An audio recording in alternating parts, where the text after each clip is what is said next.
Green Martin Press presents The Do's and Don'ts of Dating a Doppelgänger by Kari Monet, performed by the author.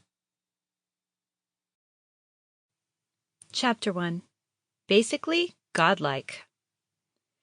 Ava's first day in Caterwaul felt like a first date with an internet stranger she had already fallen in love with, which is to say, it was a crazy mix of dizzying hope, unrealistic expectations, and abject terror. In hindsight, she probably should have gone home first, found the key, and started unpacking before she began her crusade for public health. It had, after all, been an 11 hours of driving kind of day.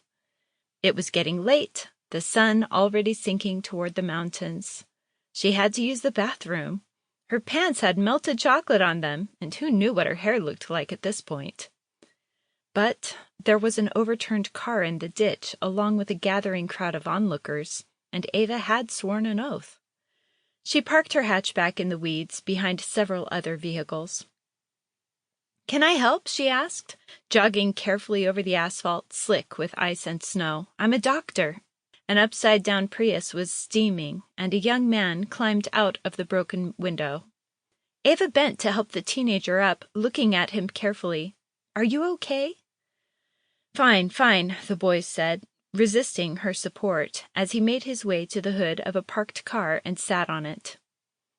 "Was anyone else involved in the accident?" Ava asked a nearby woman in her 40s, but she shook her head. The boy looked okay for the moment, so Ava went back toward the wrecked vehicle, confirmed there was no one else involved, and then addressed the crowd.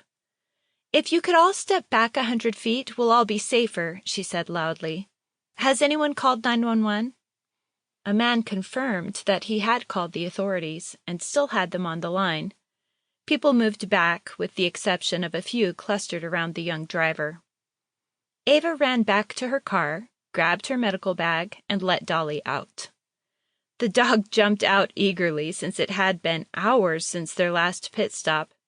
Ava returned to the boy, who was now talking with a man who looked to be roughly her own age. "No, Coach, I'm fine. I told you. Just a few bumps and bruises." "Sorry to interrupt," Ava said. "I'm a doctor. Can I take a minute and check you out? The ambulance should be here soon." She looped her stethoscope around her neck. The boy seemed to be okay, though he was clearly in a state of shock. His eyes darted around nervously, and he seemed to be shaking. He chattered on about how the accident happened, while the man... Sample complete. Ready to continue?